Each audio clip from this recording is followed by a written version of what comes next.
On va commencer déjà par comprendre l'outil et comprendre ce qu'il va venir manipuler. Donc là j'ai plusieurs têtes, mais c'est toutes les mêmes. Donc c'est en forme de triangle, un peu comme un cœur.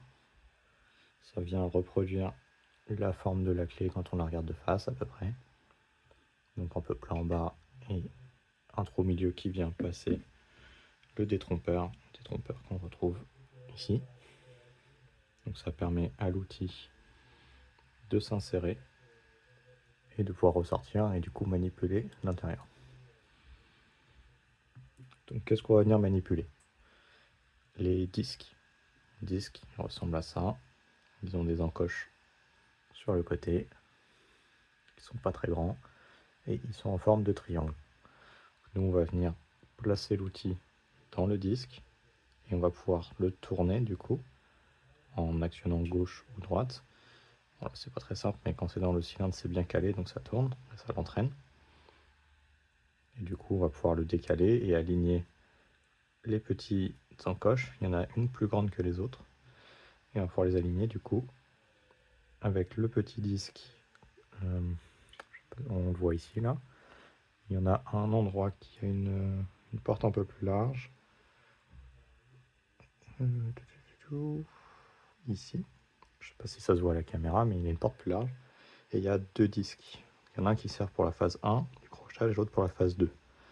Phase 1, phase 2, c'est l'orientation de la clé. Donc l'angle qui va venir être donné avec l'outil, et ensuite le gauche ou le droite.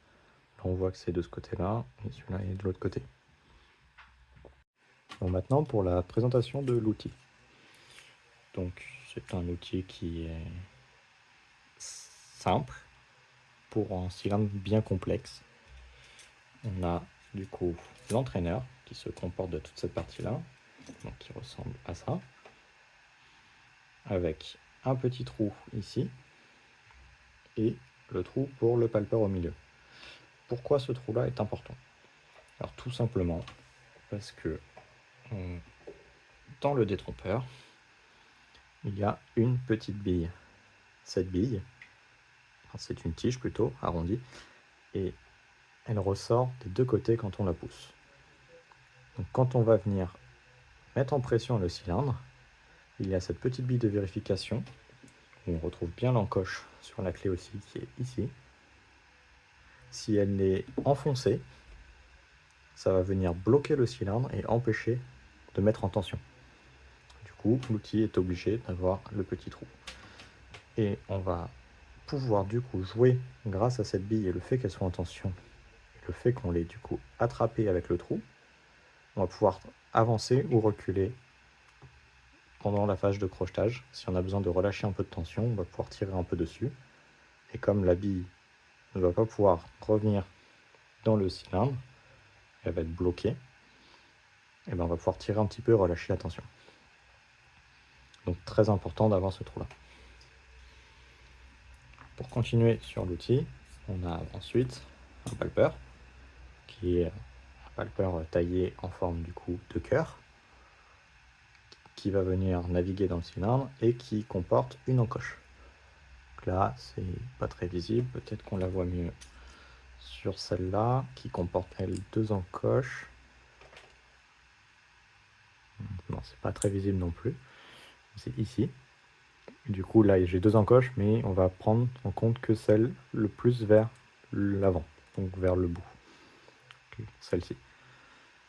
On va pouvoir connaître du coup approximativement la position des disques pour savoir si on est sur le 1, le 2, le 3, le 4, le 5 ou le 6. Donc pour ce faire, il y a des graduations sur l'entraîneur. Donc là il y a 1, 2, 3, 4, 5 et 6 ici. Pourquoi le 6 est de l'autre côté? Parce qu'il équivaut à mettre la graduation pile au niveau du trou. Le 5 c'est la tige avant, le 4 c'est ici, le 3, le 2 et le 1 qui est ici. Pour rappel, le 1, on n'en a pas besoin sur le côté intérieur. Donc maintenant, on va s'intéresser au crochetage et on va regarder un côté extérieur. Le côté extérieur, contrairement au côté intérieur, on a bien le détrompeur ici, comme le côté intérieur, et on a bien la petite bille présente en bas. Par contre, on a un rideau présent ici qu'on peut bouger sans souci, qui n'existe pas sur le côté intérieur. Donc ça va complexifier l'insertion de l'outil, mais ce n'est pas une tâche plus compliquée. Il va juste du coup falloir passer son outil dans le détrompeur, le mettre un peu en biais et venir décaler le rideau, et hop, notre outil est inséré. Pour le ressortir, pareil, on peut ou secouer ou venir s'aider d'une tige métallique, d'un outil de crochetage ou n'importe quoi qui va pouvoir venir décaler le rideau pour qu'on puisse ensuite retirer notre outil. On va maintenant passer au décodage de la clé visuellement pour nous aider à comprendre quoi chercher et pourquoi le chercher. Donc le mieux pour commencer à s'entraîner, c'est d'avoir un cylindre avec une clé. Là, on va avoir la vue du haut et la vue du un peu côté, mais qui est plus dur à décoder. Donc, la vue du haut, elle nous intéresse pour la phase 2. Donc, pour le moment, on est quand même sur la phase 1 pour la comprendre, mais c'est assez intéressant de voir que on a du coup nos 6 disques. Donc le côté extérieur le plus proche de l'entrée de clé, donc celui qui est ici là, il ne sert à rien, il est vide, parce qu'au lieu d'avoir une bague avec des crans comme celle qu'il y a dedans, on a une bague sans cran et du coup qui laisse tout passer, donc qu'importe la position, ça va s'ouvrir. Donc on va s'intéresser seulement aux 5 dernières bagues, enfin 5 derniers disques, qui sont du coup en friction les uns sur les autres, comme ceci. Et du coup, quand on applique la tension, en appuyant dans le cylindre, ça va venir pousser un disque et pousser celui d'après, etc. Et du coup, celui qui bloque, il va bloquer sur la petite barrette, enfin, sur le petit disque cranté, au lieu de bloquer sur le disque d'après. Et du coup, le disque d'après, lui, il va être libre de mouvement. Donc c'est comme ça qu'on sait qu'on va crocheter le disque position -1, donc plus proche de la sortie.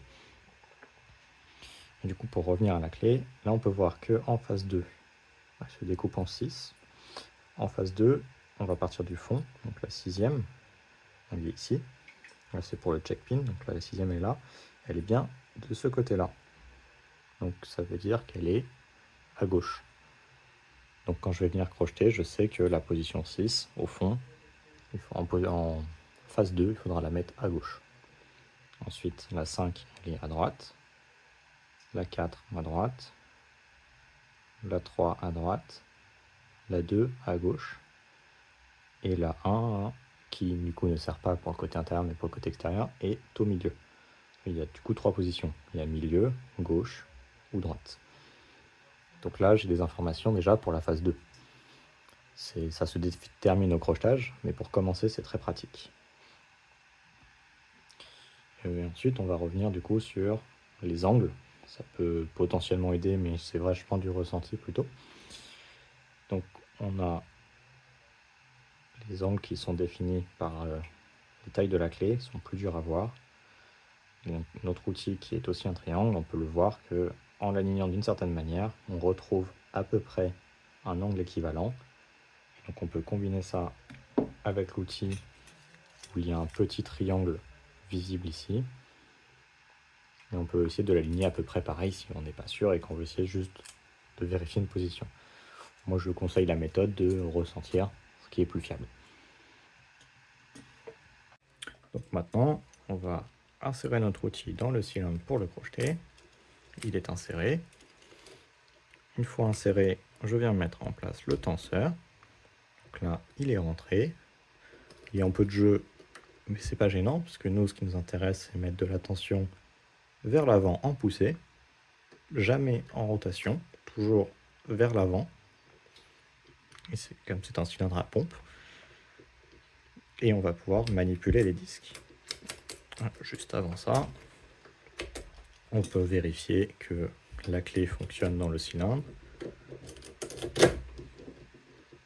Elle fonctionne fonctionne très bien. Et petite information, sur les clés, il y a un numéro gravé ici qui correspond à l'année de fabrication du cylindre. Les cylindres post-16, donc 2016, sont mieux ajustés et plus durs à crocheter. Pour s'entraîner, je recommande de prendre un cylindre de 2016 ou plus récent. Donc, on insère l'outil. On met notre tendeur. Moi, je maintiens comme ceci. On peut utiliser un élastique pour avoir une tension constante. Ensuite, on va venir tout au bout. Donc là, j'ai ma marque, je l'amène à la position 6. Et une fois à la position 6, comme je suis sur le côté extérieur, il y a aussi un check pin tout au fond qui vérifie qu'il y a bien une clé insérée. Donc on va venir mettre en tension et enfoncer plus loin que la position 6 jusqu'à ressentir un petit effet ressort. À savoir, cet effet ressort vient aussi mettre en tension le cylindre. Donc je ne suis pas obligé de maintenir ici. Mais quand je vais relâcher, il va falloir que je garde la pression avec le tenseur. Donc je l'active, je mets de la tension, et là maintenant, je suis libre de me balader et de tester mes différents disques. J'ai bien ma marque qui me dit sur quel disque je suis. Donc du coup, on va procéder au crochetage et aux compréhensions du F3D côté extérieur. Donc, ce que je conseille de faire, c'est d'insérer la clé, la tournure, c'est optionnel, mais là, comme ça, la ressortir et tous nos disques sont sur le même alignement du dernier disque qui les a repoussés. Comme ça facilite l'insertion de l'outil. Donc, j'insère mon outil. Il faut que je passe le rideau. Voilà. Je viens mettre la tension. Et j'ai des élastiques pour m'aider à maintenir le cylindre en tension. Donc là, ils sont en place. Le tenseur est en place. Et je viens du coup actionner le check pin. Pour ça, je navigue jusqu'au bout et l'entaille plus loin. Et je viens l'appuyer. Hop là, clic. Donc je ne sais pas si ça s'est vu, mais l'entraîneur est rentré un peu plus profond. À partir de maintenant, je vais pouvoir reculer et me mettre sur le dernier disque. Donc la petite encoche visuellement à la limite. Donc là, elle est ici. Et je viens mettre un peu de tension et tester gauche-droite. Là, il tourne sans problème. Je remonte d'un cran. Je vais sur le disque numéro 5. Je tourne, pas de problème. Disque numéro 4. J'ai du jeu. Je sens que je bloque un peu, mais je ne suis pas à l'arrêt, donc je ne touche pas. J'essaie de passer sur le disque numéro 3. Et je teste, gauche-droite. Et là, c'est très compliqué. Ça ne bouge pas. Du coup, je peux relâcher la tension si je veux. Moi, je la maintiens un petit peu. Et je viens tourner. Moi, j'ai l'habitude de faire en sens horaire. Vous pouvez faire tout en sens anti-horaire, l'un ou l'autre. Donc, je viens tourner. Et là, j'ai entendu et ressenti un petit clac. Donc, je teste gauche-droite. Je vois que c'est toujours dur. Je vais voir le 10 d'après. Donc là, le numéro 4. Et je fais gauche-droite. Et je vois qu'il est toujours facile à bouger. Il a une course limitée, mais il est toujours simple à bouger dans cette course. Donc je ne suis pas dans le bon cran sur le 10 numéro 3. Je reviens dessus. Je continue. Hop, un autre cran. Je vais revoir le 4. Le 4 est facile à bouger. Je reteste le 3 gauche-droite. Et il est toujours dur à bouger, un peu gras. Je refais un clic. Je vais voir celui d'après. Celui d'après est toujours pareil. Celui-ci est toujours un peu gras. J'ai refait encore un clic. Et là, je sens qu'il bouge plus librement. Il y a un petit frottement, mais il bouge beaucoup plus librement qu'avant. je vérifie celui d'après, et même celui d'après, il bouge un peu moins bien. Et donc le 3 bouge plutôt bien. Ce qui signifie que le 3 n'a pas encore beaucoup de tension appliquée. Donc le problème se situe actuellement sur le 2 ou le 1. Je reviens sur le 2, je teste. Le 2 est plutôt bloqué. Donc je fais un cran. Je fais gauche-droite pour tester, et là j'ai un peu de jeu. Je vérifie le 3, j'ai toujours un peu de jeu. Le 2, toujours un peu de jeu. Donc j'essaye de passer sur le 1, parce que le 2 m'a l'air plutôt libre. Et là je tourne, et il est dur. Donc je le tourne, jusqu'à ressentir où entre en un claque. Là j'en ai entendu un. Je vais tester le 2. Le 2 est devenu très dur. Donc le 1 est potentiellement bien placé. Je teste le 2 qui est dur, je vais sur le 3, il est dur. Je vais sur le 4, il est dur. Je vais sur le 5. Le 5 est mou, donc je reviens sur le 4 et je le place. J'ai fait un clic, je vérifie le 5. Le 5 est toujours mou. Un deuxième clic, je vais sur le 5. Le 5 est mou. Le 4 est toujours dur. Un clic encore. Le 5, toujours mou. Encore un clic sur le 4. Le 5 mou. Je répète la procédure.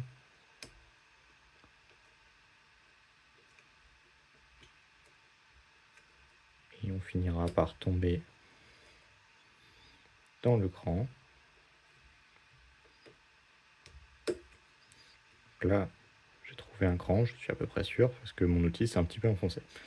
Je vérifie le 5. Et effectivement, le 5 est bien dur. Je vais sur le 6. Un peu dur à attraper. Hop, voilà, je suis passé dessus et je vérifie. Et le 6, je peux le bouger. Donc je reviens sur le 5 et je place le 5.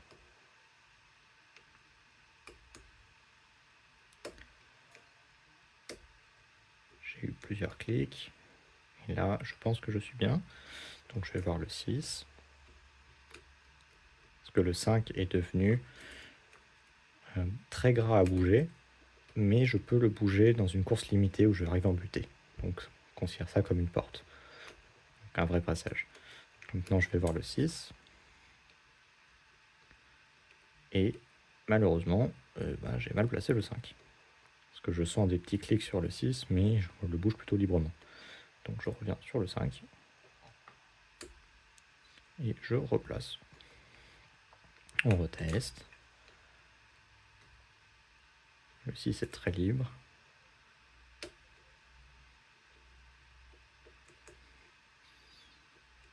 Okay. Et là maintenant le 6 est devenu très dur. Donc je le place. Et là, je ne sais pas si vous avez vu, l'outil s'est enfoncé d'un petit demi-millimètre. Ce qui fait que la phase 1 est enfin terminée. Donc là on est en phase 1. L'outil est enfoncé. Je peux relâcher la tension. On est en phase 1 finie. Donc on arrive au début de la phase 2. Je peux relâcher la tension et l'outil va rester dedans. Voilà. Oh, mauvais exemple. Le check-pin. Voilà. J'ai repris le check-pin et voilà. Mais je conseille de garder toujours un peu de pression. Donc un élastique, c'est pas forcément une mauvaise idée. Bon. Donc là, je vais vous reprendre pour la phase numéro 2. On reprend sur la phase numéro 2. On est sur le cylindre qui a eu un enfoncement suite à la phase numéro 1 terminée. Comment être sûr qu'on a fini la phase 1? On va venir essayer de bouger un disque et on voit que le 6 par exemple, je peux le bouger, mais j'ai une course limitée. Je peux pas faire plus que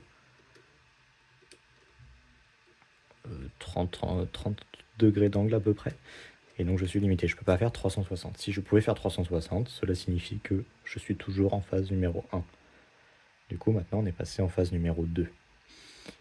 Donc je vais venir tester gauche-droite, le 1 est mou. je peux le bouger. Le 6. Le 5, pareil, je peux le bouger un petit peu. Le 4, je peux bouger un petit peu.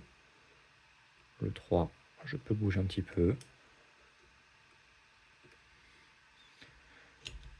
Et le 2, on va tester. Le 2 est bloqué. Donc maintenant, on se souvient que pour la phase 1, j'ai placé mes disques toujours en sens horaire. Ce qui fait que ça a tendance à les placer naturellement vers la droite. Donc je sais que le disque est plutôt à droite sur le numéro 2 qui bloque. Donc j'essaie de le ramener en tournant en sens anti-horaire vers la gauche. Je force, si ça ne vient pas, je peux tirer un peu l'entraîneur pour relâcher un peu la tension.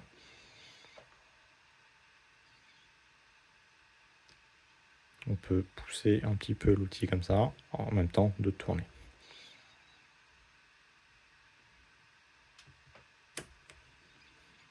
Et là, je crois que j'ai perdu ma phase 2, parce que je peux faire 360. Donc j'ai même perdu le check pin, je pense. Il faut que j'aille le reprendre tout au bout. Donc je risque de brouiller un peu les disques en faisant ça. Donc là, j'ai repris le check pin, j'ai un petit peu enfoncé, mais on voit que je suis plus en phase 2. Donc je viens vérifier. Donc le 6 est mou, 5 est mou, 4 est mou, 3 est mou, et le 2 est dur. Donc comme j'ai vu qu'en phase 2, il fallait que je l'emmène vers la gauche, je tourne en sens anti-horaire pour le 2. Alors que je suis revenu en phase 1 pour l'emmener à gauche justement. Du coup, je le tourne. J'ai eu un clic. Je vérifie celui d'après. Il est dur. Je vérifie quand celui d'après il est dur. Le 5 est dur. Et le 6 est mou. Donc le 5, je le replace. Voilà, petit clic. Vérification du 6. Le 6 est dur.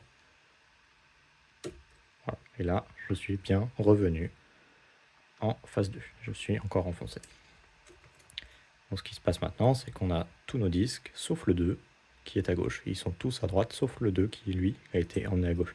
On peut le voir en bougeant l'outil. On voit qu'au niveau du 2, il a plus tendance à être en bas que les autres qui sont un peu plus hauts. C'est très minime, mais on peut l'observer sur l'outil. Donc, je remets de la tension et je viens tester si ils ont du jeu. Donc là, je suis au niveau du 3. Il bouge, mais je suis pas sûr. Le 2 bouge pas du tout. Et le 1 bouge pas du tout. On vérifie le 2. Il est quand même plutôt libre dans sa porte. Donc il a une course limitée, mais on sent qu'il bouge un peu. Donc le 2 n'est toujours pas bon. Je viens toujours essayer de forcer un peu dessus. Voir si je trouve une porte.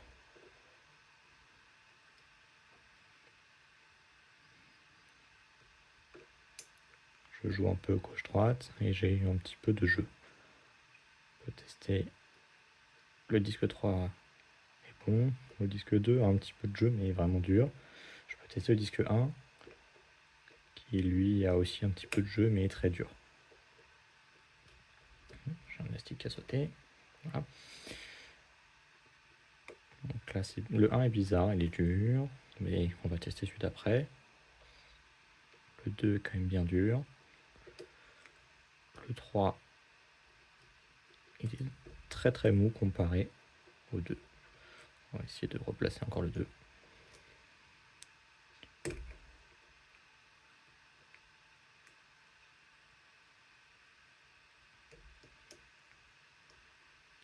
Normalement, il y a rarement besoin de relâcher la tension, sauf sur les modèles justement antérieurs à 2016, ou si vous l'avez démonté et remonté dans le mauvais sens. Le mien, je l'ai démonté plusieurs fois, donc c'est une manipulation que je dois effectuer. Donc là, je sens que j'ai plus de course maintenant sur le 2. Je vais voir le 1. Il est assez limité, donc je vais voir si je peux pas le déplacer. Donc là, j'ai eu un clic. Je Je vais vérifier ce que ça veut dire. Le 1 est bloqué. Le 2 a un jeu très dur. Le 3 a un jeu assez mou. Vérifier après pour être sûr. Mais oui, tous ceux d'après, ils ont un jeu assez mou. Donc le problème se situe toujours à peu près au même endroit.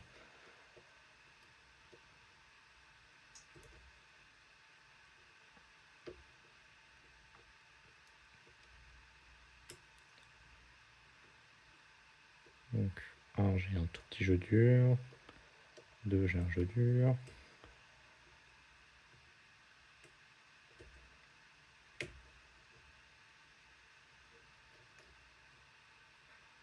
Et 3, est-ce que ça change?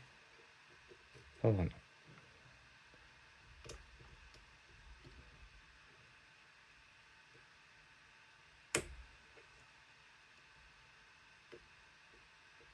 Ok. Ça peut prendre du temps, mais rien n'empêche de prendre une pause, garder un élastique dessus et revenir plus tard. Les disques ne vont pas bouger.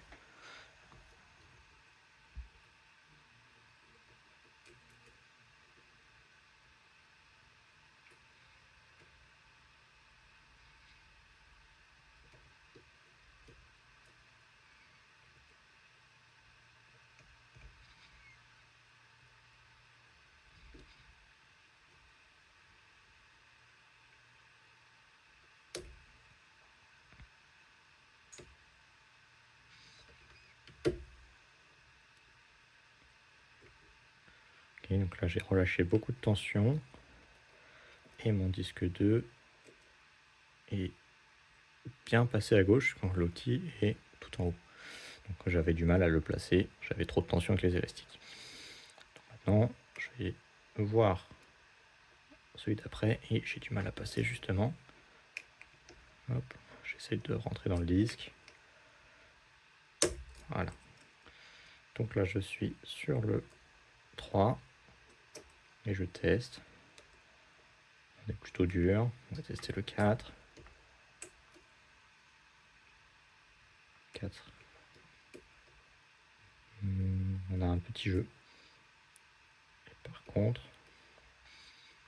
le 3, on a plutôt un blocage. Mais on doit pas être très loin.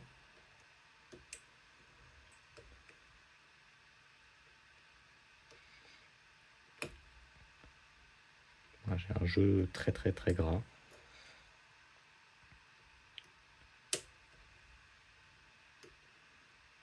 Voilà, je l'ai un peu joué avec et maintenant, on sent que quand je rajoute de la tension, le 4 est devenu gras aussi. Le 5.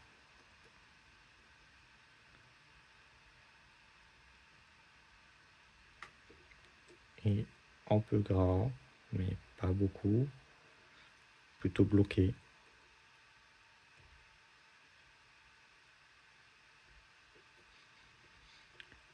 On va vérifier le 6. Qui est plutôt bloqué aussi, mais qui est un jeu un peu plus important.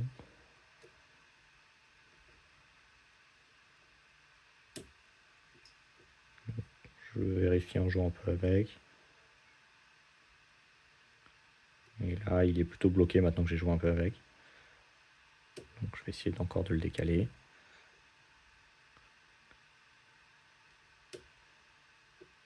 Donc là, j'ai un peu de jeu. Je vais revenir en avant. Le 5, j'ai du jeu. Le 4, ça bouge. Et le 3, c'est complètement bloqué. Donc on va essayer de voir pourquoi le 3 est comme ça.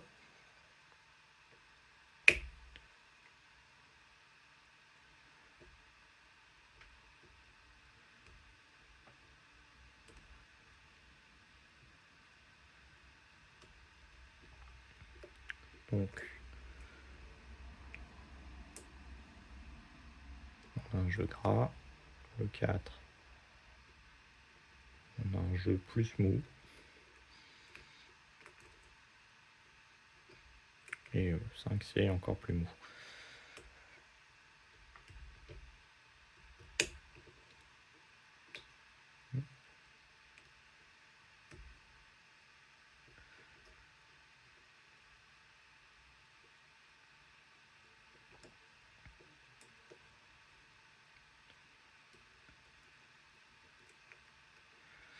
On peut aussi venir vérifier avant, ça se trouve le 2 et le 1 sont pas très bien.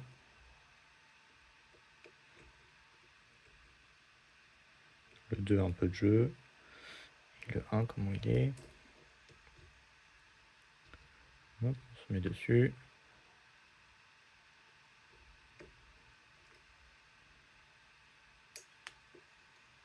Le 1 n'a pas vraiment de jeu non plus. On peut essayer de voir si en jouant un peu avec ça le change.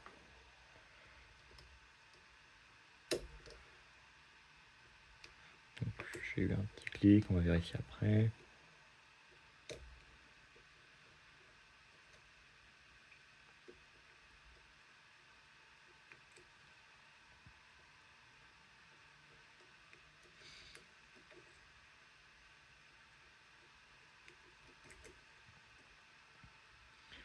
Si vous voulez avoir une tension toujours constante, vous pouvez seulement laisser les élastiques, mais vous perdrez en sensation pour localiser. Donc ça bloquera moins quand ça va bloquer, mais vous aurez une tension toujours constante.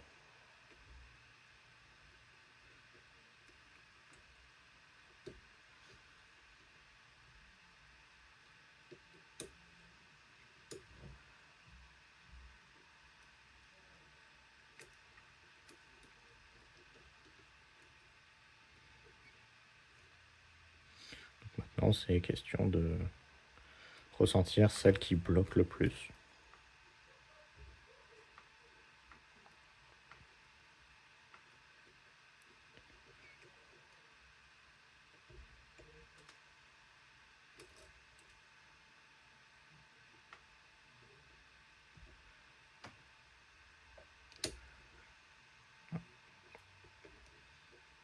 En évitant de perdre le check pin tout au bout.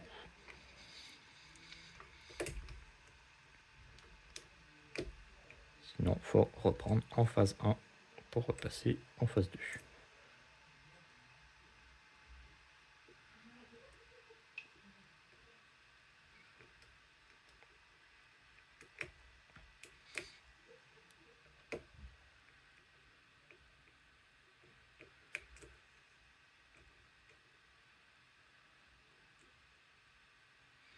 Là, je suis repassé en phase 1, je vérifie. Le 3 est dur. Hop, et là, je suis repassé en phase 2. J'ai eu un bel avancé. Donc, 3 j'ai du jeu. Le 2 j'ai quoi? J'ai un peu de jeu.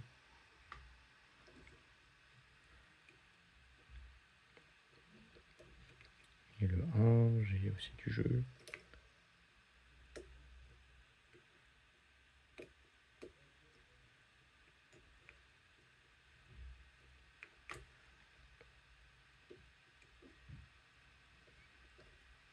Mais si je compare le jeu du 3 et le jeu du 2, ils n'ont rien à voir.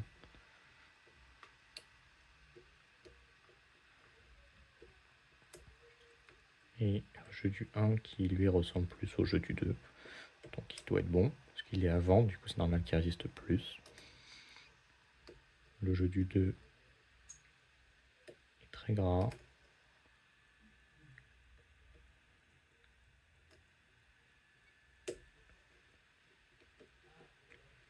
Celui du 3, pas grand chose pour le moment.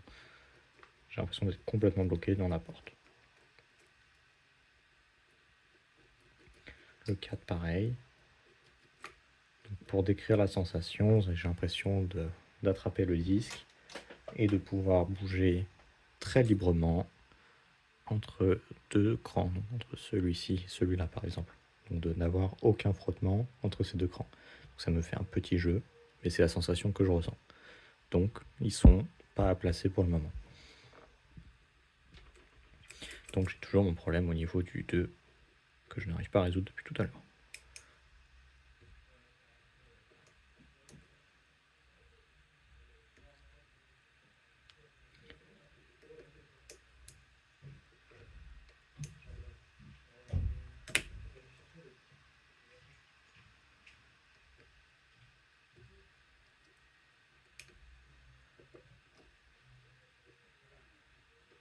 Mmh.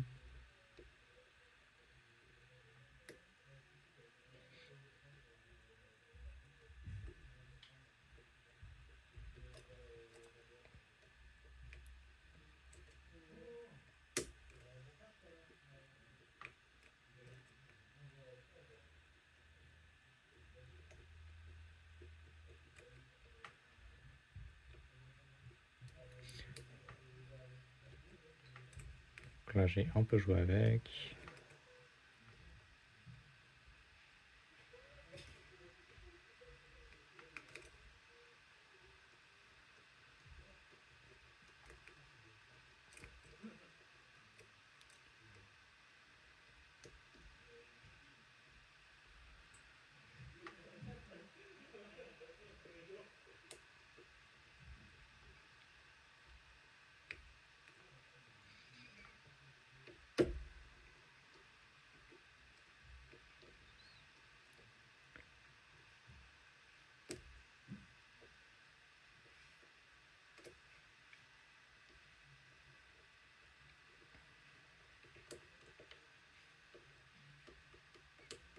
Et là, comme on peut le voir, j'ai trop relâché de tension, je peux faire le 360.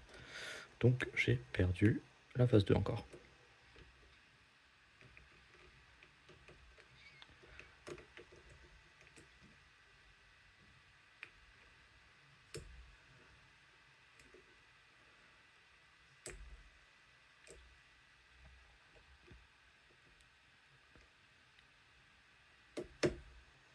Ok. Je fais un beau décalage.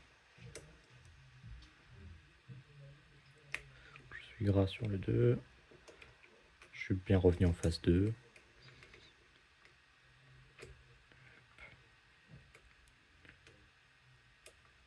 Le 3 est dur.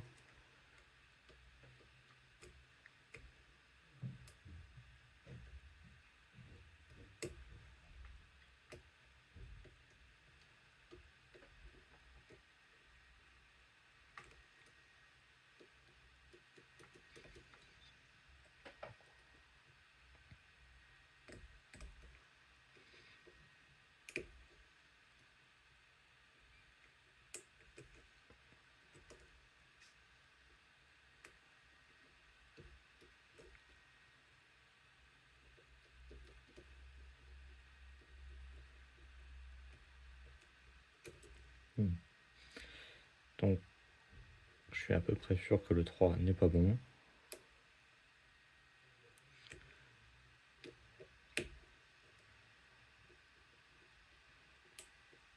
Là,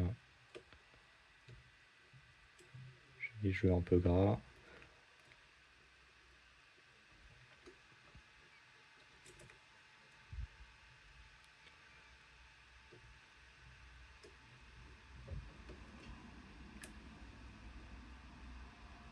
Le 4 est plutôt bien.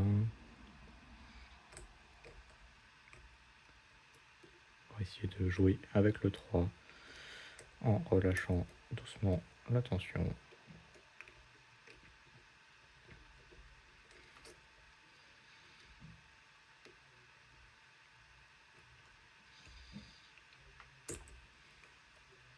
Donc là, je me suis remis sur le 3.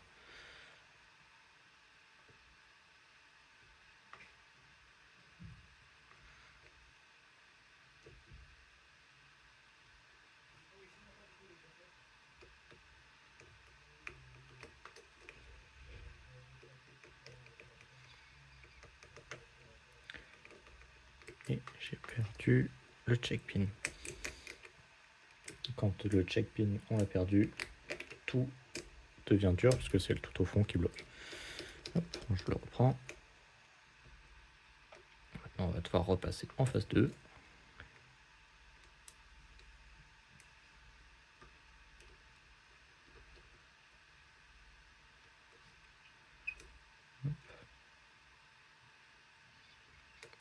6 est mou, le 5 est mou, 4 est mou,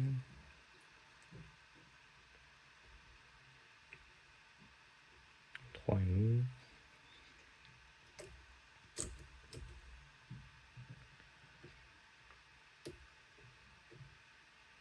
clique sur le 2,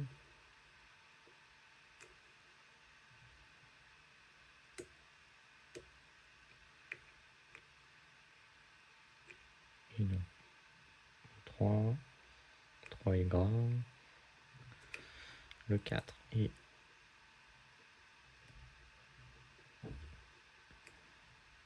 pas aussi bloquant.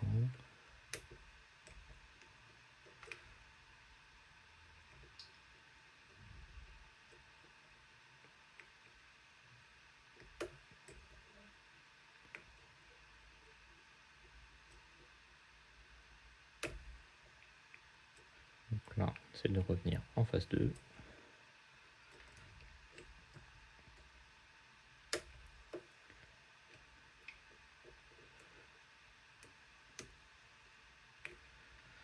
Donc, le 3 et le 4 sont bien durs. On va tester le 5. C'est de retrouver l'entrée du disque. Hop. 5 est mou.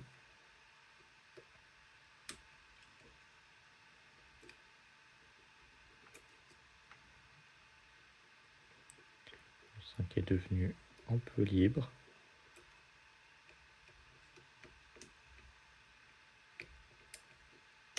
Le 3 était redevenu dur.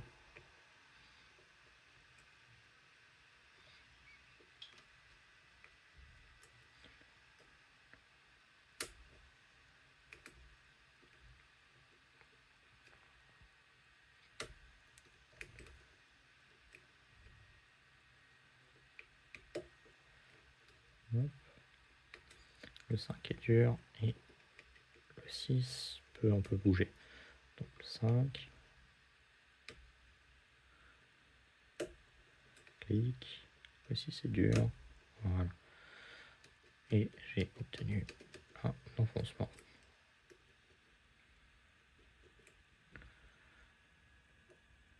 Maintenant, jusqu'au 3, ils étaient tous mous et le 3 est dur.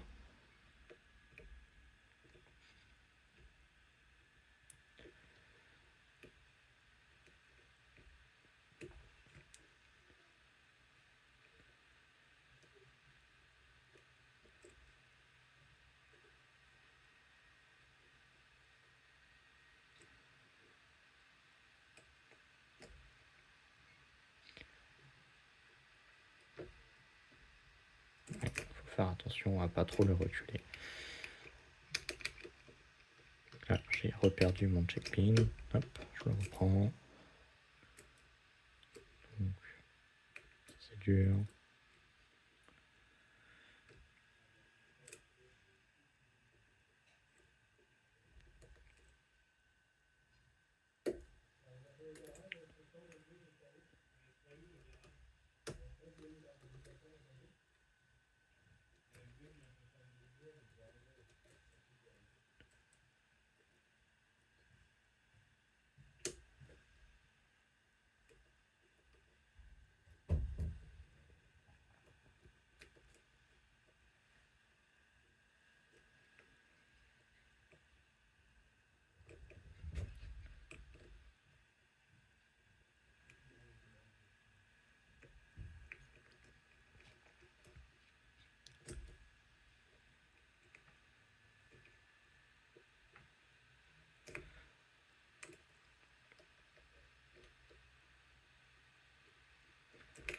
Donc là, c'est une question de test, de se souvenir de ce qui se passe et de patience, surtout.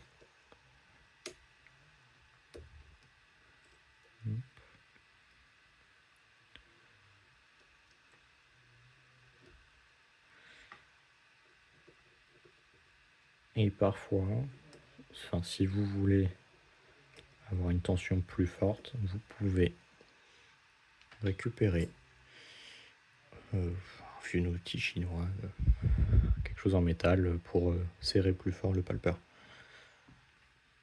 Ça permet de forcer un peu plus et du coup de simplifier entre guillemets le plaçage des disques. Là, moi j'ai tendance à mettre beaucoup de force.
Et on finit par obtenir l'ouverture. Bon, là j'ai mis un peu de temps avec la 2, la 3 et la 6 qui m'a embêté, j'ai dû relâcher beaucoup de tension. Mais ça c'est parce que j'ai démonté et remonté le cylindre à l'envers. Donc pas la meilleure idée de ma part, mais voilà, donc une fois ouvert, ça fonctionne. On peut faire plusieurs tours, on peut laisser l'outil dedans et on a bien à l'arrière l'entraîneur qui est sorti, ou le panneton, je sais pas trop comment il s'appelle dans le modèle monobloc.